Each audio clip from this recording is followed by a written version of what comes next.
Salut à tous, j'espère que vous allez bien. On se retrouve aujourd'hui pour une nouvelle vidéo et aujourd'hui je suis super contente parce que c'est une vidéo qui m'a été demandée depuis déjà très longtemps.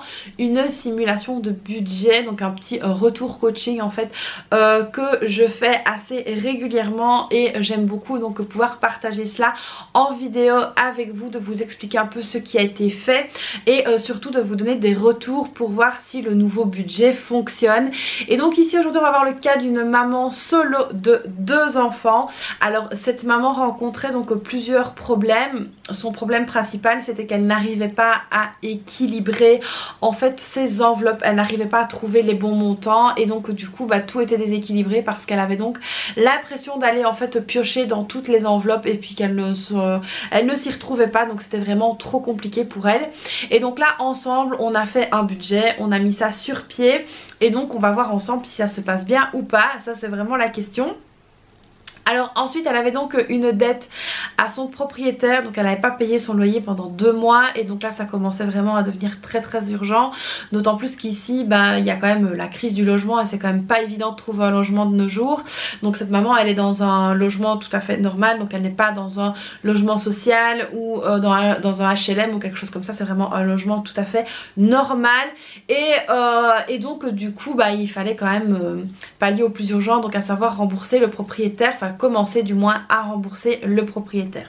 Donc c'est une maman que j'ai coachée il y a déjà un petit temps et là je viens donc de refaire une petite séance avec elle de suivi. Elle m'a repris donc un suivi parce qu'en fait elle avait encore des choses à optimiser et donc je vous ai partagé il n'y a pas longtemps Ideal, donc ça c'est vraiment quelque chose que moi j'adore. Ideal, vous pouvez donc en fait entrer vos abonnements, vos assurances, etc., vos contrats, que ce soit de l'eau, du gaz, électricité, etc., les assurances, c'est très chouette aussi, et donc eux vont regarder en fait pour vous trouver quelque chose qui va vous convenir et donc pour pouvoir justement faire des diminutions au niveau du budget, et ça c'est pas mal du tout. Donc si ça vous intéresse de vous connecter sur Ideal et essayer de faire des économies, je vais donc vous partager mon lien dans la description, donc n'hésitez pas à aller voir ça. En tout cas pour cette maman ça a marché, ça a même très bien fonctionné et donc elle a pu faire encore des économies et ça c'est le top. Alors donc aussi cette maman n'avait pas d'épargne et c'était très compliqué en fait à gérer au quotidien, parce que quand on est maman solo qui a les fêtes, les anniversaires, etc., il faut quand même aussi pouvoir se faire plaisir à ses enfants. Et quand on n'anticipe pas, c'est quand même très compliqué. Donc là on a mis tout ça sur pied, on a mis tout ça sur papier. Et donc je vais vous montrer un petit peu le résultat de ce coaching et vous allez donc voir ce budget. Allez c'est parti, on va se pencher sur le bureau et on va voir tout ça ensemble. Allez let's go, on y va. Donc alors comme chaque fois je rappelle qu'une famille n'est pas l'autre, qu'une situation n'est pas l'autre et donc qu'il est vraiment hyper important d'être bienveillant dans ce type de vidéo. Alors je rappelle aussi que cette page est donc disponible dans le budget pour tous version 2024 si vous la souhaitez. Et donc c'est parti, on va tout de suite commencer. Alors au niveau de ses revenus, donc ce qu'il faut déjà savoir c'est que cette maman travaille mais ne travaille pas à temps plein. Donc entre le travail, les différentes aides qu'elle perçoit, les allocations familiales et la pension alimentaire que son ex-mari lui verse, elle arrive donc à un total mensuel de 2454 € et 64 centimes. Donc ça c'est vraiment hyper important. On est parti donc sur cette base là. Alors je ne viendrai pas détailler le montant de ses revenus parce que j'ai envie de dire que ça ne nous regarde pas. Donc le principal ici c'est de savoir le montant global. Alors au niveau de son loyer, donc ça c'est la première des charges fixes, c'est donc le loyer. Alors si vous n'avez pas à payer de loyer parce que vous êtes propriétaire, vous mettez tout simplement le montant de votre prêt hypothécaire. Au niveau donc du loyer, elle paye 317 € de loyer. Alors, ce n'est pas énorme. Il y en a qui vont me dire ah oui mais dans le privé c'est pas beaucoup, etc. Je sais que c'est pas beaucoup, mais ici cette maman a eu vraiment une opportunité en or chez quelqu'un qu'elle connaît. Malheureusement elle a eu, comme je l'ai dit, des retards de loyer, donc là il y avait 2 mois de loyer de retard, ce qui était quand même assez conséquent. Et alors j'ai oublié de vous dire aussi que elle payait donc par mois la caution la caution locative. Je vais y arriver parce que malgré qu'elle connaît la personne, ils se sont mis d'accord pour une caution quand même. Donc moi je dis toujours les bons comptes font les bons amis, donc voilà. Alors ensuite, au niveau du sport, parce que donc cette maman elle fait du sport et donc elle paye un abonnement à la salle de 20 € par mois. Alors c'est là que ça devient quand même hyper intéressant parce que ce qui plombait en fait son budget c'était les charges.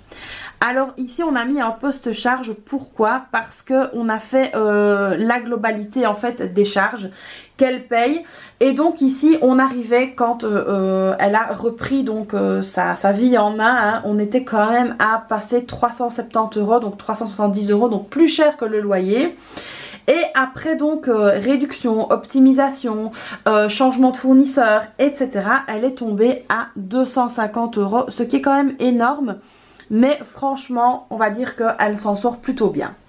Alors, pareil au niveau des assurances. Alors, au niveau des assurances, on s'est rendu compte en fait qu'elle payait encore une assurance pour l'ancienne maison qu'elle occupait avec son ex-mari.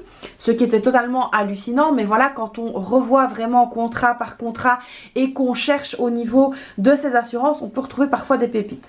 Donc, du coup, on a fait, je l'ai aidé donc à faire résilier une assurance, etc. Pareil, sur Idyll, elle a pu faire des économies au niveau de ses assurances. Et là, on arrive à un montant total maintenant de 100 € par mois, ce qui est vraiment moindre par rapport à ce qu'elle payait avant. Au niveau de la mutuelle, alors au niveau de la mutuelle, là, elle paye aux alentours, alors je dis bien aux alentours, hein, parce que c'est un peu moins parfois, de 26 €. Ensuite, au niveau de tout ce qui est téléphonie, donc téléphone, internet, télévision, donc dedans il y a Netflix, etc. aussi, elle arrive à un montant total de 60 €. Alors ça j'ai essayé de voir avec elle pour faire diminuer, mais en fait malgré qu'on fasse des diminutions, on arrive à diminuer peut-être de 2 €, quelque chose comme ça, parce qu'elle a quand même besoin d'énormément de gigas pour son téléphone, et même pour l'internet chez elle, elle a besoin aussi d'énormément de capacité, parce que bon voilà, elle a une activité professionnelle qui lui demande aussi beaucoup de choses. Alors donc ça ici on est au niveau de ses charges fixes. Alors on a donc une dette personnelle, donc elle a emprunté de l'argent à un proche et du coup elle doit rembourser cette personne, et cette dette personnelle elle rembourse à hauteur de 70 € par mois. Avant que je ne fasse avec elle son budget, il lui était impossible de rembourser ni sa dette logement avec le paiement des cautions, ni la dette personnelle, donc ça on a vraiment fait un gros travail et ça elle est plus que ravie. Au niveau maintenant de la dette logement, évidemment, on a essayé de trouver une solution pour arranger tout le monde. Donc le propriétaire était très content. Elle paye donc 200 € par mois. Et alors, donc elle a déjà 2 mois de loyer de retard. Donc ça faisait à l'époque plus de 600 €. Et elle a aussi les cautions. Donc ici on a mis un peu plus gros. On a donc mis 200 € pour qu'elle puisse vraiment essayer de pallier à cette dette, je veux dire, le plus vite possible, pour pouvoir ensuite se concentrer sur autre chose. Alors au niveau des charges fixes, on arrive donc à un total de 1043 €. Donc ici tout ceci est donc payé par compte, hein. Donc au niveau de ces rentrées, on est à 2400, pardon, je vais y arriver, 54 € et 64 centimes et 1043 € de charges fixes. Donc voilà, ça c'est très important à savoir. Alors c'est donc ici le montant, donc la différence entre les revenus et les charges fixes, qui va nous permettre donc d'établir les charges variables et les épargnes. Alors au niveau de ces charges variables, on avait donc un budget course. Alors là aussi c'était très compliqué au niveau du budget course parce qu'elle n'avait aucun budget course. Donc elle ne savait pas combien elle dépensait pour manger, elle ne savait pas de combien elle avait besoin. C'était des courses tous les 2 jours et c'était des trucs, on va dire, pas beaucoup de cuisine maison, très vite sur le pouce, etc. Donc tout ce qui revient en fait fort cher.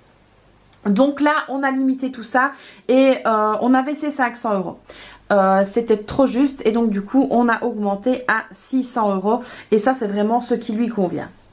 Ensuite au niveau de la beauté, alors au niveau de la beauté, ça c'est un budget qu'on a tendance parfois à minimiser, mais pour toutes les femmes en règle générale, on aime bien d'aller chez le coiffeur, on aime bien d'aller faire, bon pour certains les ongles, on aime bien s'acheter du maquillage, on aime bien de faire des petites dépenses comme ça, et il est quand même important de comptabiliser tout ça. Au niveau de la beauté, elle a donc un budget de 50 € par mois. Ensuite au niveau de l'école, alors au niveau de l'école, ce qu'il faut savoir, c'est que les enfants rentrent à midi, ils ne mangent donc pas à l'école. Elle a donc ici un budget de 30 € pour tout ce qui est en fait sortie scolaire, etc. Donc il n'y a pas de périscolaire, c'est déjà ça. Il n'y a pas de cantine, c'est déjà ça aussi. Alors ensuite au niveau des loisirs. Alors au niveau des loisirs, ça aussi quand on essaye de faire des économies, c'est le premier budget sur lequel on a tendance vraiment à faire une restriction. Ce qui n'est pas une bonne chose parce que qui dit restriction dit frustration et ça ce n'est vraiment pas le bon plan quand on essaye de reprendre son budget en main. Au niveau du loisir, elle a une enveloppe de 50 € par mois et ça l'aide vraiment énormément. Alors ensuite au niveau des restos, donc au niveau des restos, moi je suis très souvent tombée sur des personnes qui me disaient oui mais moi j'ai pas besoin d'aller au resto, moi j'aime pas d'aller au resto, de toute façon on ne me met pas de budget resto parce que j'y vais pas. Mais en fait le resto c'est beaucoup plus vaste que ça, c'est pas seulement aller s'asseoir à une table et prendre 2 heures, non c'est aussi le sandwich que vous allez prendre sur le pouce, c'est aussi le snack que vous allez prendre en rentrant chez vous parce que vous n'avez pas le temps après le sport ou des choses comme ça. Donc il ne faut pas négliger cette enveloppe resto qui pourrait aussi s'appeler manger à l'extérieur ou fast food ou j'en sais rien du tout. Mais c'est quand même aussi une enveloppe qui est là pour qu'on s'en serve et puis aussi pour se faire plaisir et faire plaisir aussi à ses enfants quand on en a. Donc ici elle a un budget de 70 € par mois. Ensuite au niveau du divers, alors là aussi au niveau du divers c'est quelque chose qu'on a tendance à négliger voire à aller à la baisse. Alors le divers qu'est-ce que c'est? C'est vraiment un budget en fait pour toutes les petites choses qui ne sont pas monnaie courante. Alors qu'est-ce que j'entends par là? Si par exemple votre enfant a un anniversaire qui doit aller chez un copain ou une copine et qui doit forcément amener un cadeau, ça peut partir du budget divers. Vous décidez de jouer au loto, à l'euro-million, on ne sait jamais là si vous gagnez, moi je vous le souhaite en tout cas. Il faut pouvoir aussi payer ce ticket. Donc du coup ça part du divers. Si par exemple vous décidez de vous prendre un magazine parce que vous êtes dans le train et que c'est beaucoup trop long, ça part du budget divers. Donc voilà, il y a vraiment beaucoup de choses qui peuvent partir de ce budget là. Au niveau du divers, ici elle a 50 €. Alors ensuite on a une enveloppe vêtements. Alors les vêtements, ça c'est vraiment aussi quelque chose qu'il ne faut pas négliger, surtout quand on a des enfants. Alors combien de fois moi les filles ne sont pas rentrées avec un vêtement troué, avec on a grandi, le pantalon est trop petit donc voilà du coup il faut changer le pantalon et c'est vrai qu'il y a quand même beaucoup de choses qui passent dans cette enveloppe vêtements. Alors évidemment les chaussettes, nous connaissons tous la théorie des chaussettes célibataires et il faut évidemment pouvoir racheter des chaussettes. Et donc du coup tout ça part dans l'enveloppe budget. Pour cette maman, donc je le rappelle de 2 enfants, elle a donc un budget vêtements, je vais y arriver, de 150 € par mois. Au niveau de la santé, ça je vous l'explique toujours, on ne néglige pas la santé, on est sur une enveloppe de 70 € par mois. Au niveau du carburant, parce que ça malheureusement quand on a une voiture il faut mettre du carburant dedans, de l'eau ça ne suffit pas. Et donc du coup elle est à 120 € malgré qu'elle fait quand même beaucoup d'efforts pour réduire ses trajets. Ici donc c'est un budget en espèces et on est à 1190 €. Donc soit 1190 € pour la totalité. Donc voilà ici pour ces charges variables. Passons maintenant aux épargnes. Alors ça les épargnes c'est aussi quelque chose qui est très important dans un budget. C'est donc de pouvoir aussi mettre de l'argent de côté.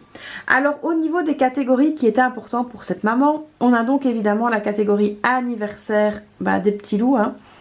Au niveau de la catégorie anniversaire, on lui a donc attribué 60 € en espèces. Ensuite au niveau des fêtes, là elle a un budget aussi pour les fêtes. Un budget pour les fêtes de 50 €. Ensuite, on a donc le fonds de secours, très important. Vous savez que moi, le fonds de secours, c'est vraiment quelque chose que j'adore. Au niveau du fonds de secours, c'est donc 50 €. Au niveau de la maison, parce que ça, il y a toujours une ampoule à changer, quelque chose à acheter, un tapis de salle de bain ou j'en sais rien du tout. Et donc, il faut quand même un budget maison. Là, elle a 20 €. Et alors ensuite on va donc clôturer avec le budget vacances, parce que c'est très important malgré qu'elle a des chèques vacances de pouvoir partir en vacances et de faire plaisir à ses enfants. Donc elle cumule évidemment sa prime de congés payés avec les chèques vacances, avec ici la petite épargne qu'elle va se mettre, et donc elle cumule tout ça pour pouvoir emmener ses petits loups en vacances. Et donc ça c'est un paiement qu'elle met sur le compte épargne de 41,64 €. Alors ça peut paraître bizarre, mais en fait quand on enlevait les charges variables de ce qui restait au niveau des revenus moins les charges fixes, on arrivait à un montant de 221,64 €. Et comme je dis toujours que chaque euro a sa destination, chaque centime a sa destination, et bien évidemment il faut donc venir bien mettre des virgules parfois. Et donc ici le budget vacances est donc transféré sur son compte épargne, et c'est pour ça donc pour arriver à zéro qu'il reste 41,64 €. Alors ensuite une question de cette maman qui était très pertinente, et c'est vrai que je n'en ai jamais réellement parlé, c'est en fait quelle catégorie est-ce qu'elle devait clôturer à la fin du mois et quelle catégorie est-ce qu'elle devait reporter, et savoir donc où allait l'argent. Alors donc ici ce qu'on a vu ensemble, c'est qu'en fait elle pouvait donc clôturer en fait le budget course. Le budget course, une fois que le mois est terminé, si vous n'avez pas dépensé la totalité de votre budget course, vous pouvez donc mettre cet argent en épargne. Donc ça, il n'y a pas de souci pour le budget course. Ensuite l'enveloppe beauté, moi je lui ai conseillé de ne pas la clôturer pour la bonne et simple raison que parfois comme moi ça a été le cas ici, j'ai cumulé en fait dans mon budget beauté pour pouvoir aller chez le coiffeur. Pour l'école, je lui ai conseillé la même chose, de ne pas verser en épargne mais justement de cumuler, parce que parfois il se peut qu'à l'école on ait différentes petites manifestations pour les enfants, et puis qu'on se dise tiens j'ai pas assez pour les envoyer là ou là, et donc du coup c'est mieux de ne pas mettre en épargne mais de cumuler. Au niveau des loisirs, moi je lui ai donc conseillé de mettre en épargne. Alors l'épargne ici c'est vraiment l'épargne à proprement dit, on n'est pas sur une catégorie bien définie. Au niveau des restos, moi je lui ai conseillé de garder les sous, parce que voilà 70 € c'est pas énorme quand on a 2 enfants. Maintenant ça c'est vraiment au choix, c'est une question de choix, mais ici elle garde les sous donc pour le resto. Au niveau du divers, ça n'a pas été utilisé, elle transfère en épargne. Au niveau des vêtements, elle garde. Alors pourquoi? Parce que tout simplement il y a des mois où les enfants n'auront peut-être pas besoin de vêtements, et puis des mois où ils auront besoin du double. Donc voilà, au niveau des vêtements on garde sur soi, on ne met pas en épargne. Au niveau de la santé, là elle met en épargne, ça c'est une décision propre à elle. Et au niveau du carburant, là en fait il ne reste jamais, et donc du coup elle ne saurait ni mettre en épargne ni garder, parce qu'il ne reste jamais, elle est vraiment tout juste. Donc voilà un petit peu ici sur les différentes enveloppes et ce qu'elle en fait une fois que le mois est terminé. Et donc ici voilà comment elle gère maintenant son budget, et puis après je vais vous expliquer maintenant comment ça se passe pour elle.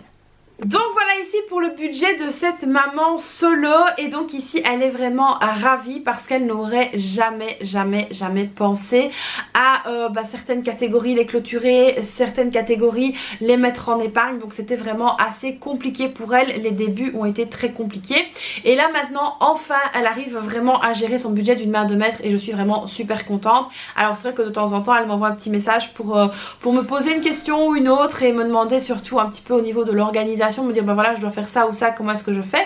Et donc c'est vrai que c'est beaucoup plus serein pour elle. Alors malheureusement pour elle il y a toujours cette dette de logement qui plane un petit peu au-dessus de sa tête, mais ça devrait être réglé très vite, parce que donc elle va retoucher au niveau des impôts, et moi je lui ai conseillé en fait de ne pas toucher à cet argent là, mais justement de le donner au propriétaire pour être tranquille. Alors évidemment une fois que ça, la dette de logement sera donc réglée, elle va quand même récupérer 200 € par mois, et 200 € ça fait quand même la différence. Donc là comme elle les sortait, en fait elle m'a dit d'elle-même qu'elle allait les mettre en épargne et éviter de les dépenser à tort et à travers. Alors ce qu'il faut aussi bien savoir et être bien conscient, c'est que si vous n'avez pas d'objectif pour vos dépenses, si vous n'avez pas un but précis, sachez tout simplement que l'argent que vous allez avoir va être dépensé comme ça à tout va, et il n'y aura pas de catégorie bien précise, et vous vous retrouvez en fait parfois avec un beau remboursement, et puis après ils font comme neige au soleil, parce que on ne savait pas quoi faire avec cet argent, et du coup on a été chez Action, on a été là, on a été s'habiller, on a été manger, et après au final final l'argent part aussi vite, voire même peut-être plus vite que ce qui n'est venu. Donc voilà ici pour ce budget d'une maman solo. Alors j'espère que cette simulation vous aura plu, que je vous voilà ce retour de coaching en fait vous aura plu. Alors dites-moi dans les commentaires s'il y a des profils types que vous souhaiteriez peut-être voir en vidéo, que je vous explique. Alors je rappelle bien que chaque personne est différente, que chaque budget est différent, chaque composition de ménage est différente. Enfin voilà, chaque famille est vraiment différente et a ses propres habitudes de consommation. Et donc on n'est pas là pour juger, mais on est là pour s'entraider. Donc voilà les amis pour cette nouvelle vidéo qui je l'espère vous aura plu parce qu'elle m'a quand même été fort demandée. N'hésitez pas donc comme d'habitude à liker la vidéo, vous abonner à la chaîne, activer la petite cloche, à me laisser un petit commentaire. Et puis moi je fais donc plein de bisous et je vous dis à très vite pour une prochaine vidéo. Bye bye!